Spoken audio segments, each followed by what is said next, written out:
Hey everyone, Frank Chen here with REIClub.com, the only site you'll need as a real estate investor. Today's quick video, we're going to be talking about a checklist that most investors need to follow before purchasing real estate. Now, it's very common for new investors to kind of jump right into real estate without any plan or without performing diligent property analysis, okay? And unfortunately, these are the same types of investors that are going to be jumping right back out in a few months because they learn that they're losing money on every deal they do, and that's not what I want for you. So the very first thing you need when you analyze real estate are good property comps, okay? So make sure that you pull several very similar properties that are close by, okay? Probably say at most a mile radius.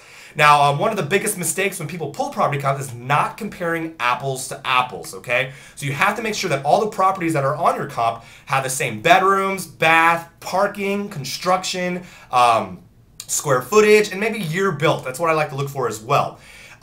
Next, make sure that you do have access to the MLS. It just makes things a lot easier. You can ask your agents, maybe ask your appraisers, or just use other online services, okay? But another cool tip for you is make sure you ask your realtor to provide you what's been bought and sold in the past 30, 60, 90 days, and that way you can see what buyers have paid for properties in your area, and that way you know what buyers will pay for your property in the near future, okay?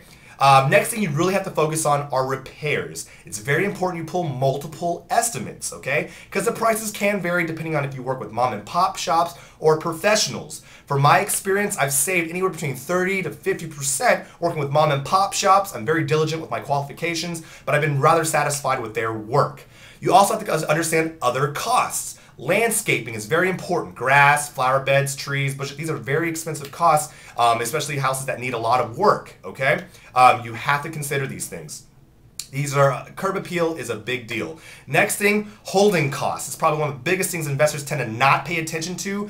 If you're not able to move your property 30, 60, 90 days, you are held accountable for mortgage, property insurance, property tax, utilities. These all eat into your bottom line. You have to assess these values, okay? Next thing, your neighborhood. Are you buying into an owner-occupied neighborhood or a high renters market?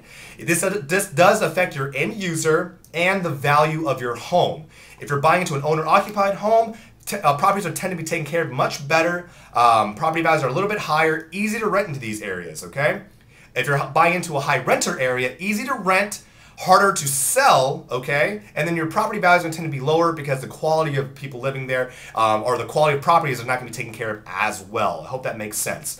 Next, you have to pay attention to the quality of schools, especially if you're concentrating on selling to a family. These are selling points. Another selling point are your amenities. Are there any pools nearby, tennis courts, rec centers? Really cool, cool things to use as marketing. Next, proximity. How close is your property to downtown, highways, major streets, bus stops, malls, grocery stores? These are all marketing and selling points, okay? So it's very important you kind of figure out what the neighborhood's like. Next thing are your competition, okay? What other properties are for sale in the area? You can pull these from your property comps.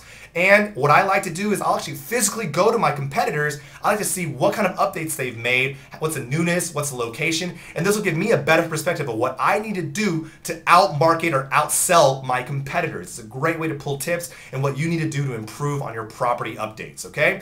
Next, is the area your property in popular or not? You can check out the activity also through your property comps, okay? What I like to pay attention to is what the average days on market for a property that it takes for a property to be sold, okay? Of course, you know, if it's 30 days, that's pretty good. Anything over 30 days requires probably a lot more marketing or creative marketing to move the property. So it's really important to focus on that. Next thing I want to talk about, guys, is determining the offer amount, okay? Now, many investors tend to forget that you have to consider your after repair value plus your buyer discount plus your repairs plus other costs, and you have to subtract this all from your potential profits, okay? You also need to come up with a valuation based on your buyer's criteria. So it's very important that you speak with your buyer, kind of see what works through them. Next, your first offer needs to have negotiation for your profit, okay? Say you're trying to buy a house that's $100,000, you want to buy it for 80 because there's about 5 to 10 grand in repairs. Your starting offer needs to be around $60,000 just to create that room, okay? That's an example for you.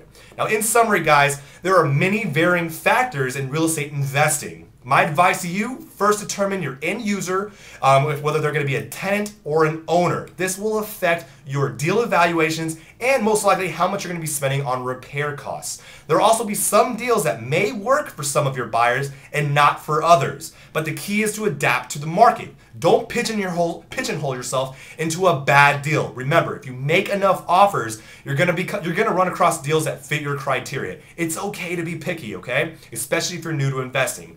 Again, guys, this is Frank Chen with REIClub.com. I hope I emphasize the importance of a proper and diligent property analysis. Do me a favor, leave comments below about what you thought about the video. Click the like button because it really does help us out. But more importantly, subscribe to our YouTube channel so we can keep you informed when brand new videos are posted every week. As usual, guys, thank you so much for your time. I look forward to talking to you next week. Take care, good investing, and bye-bye.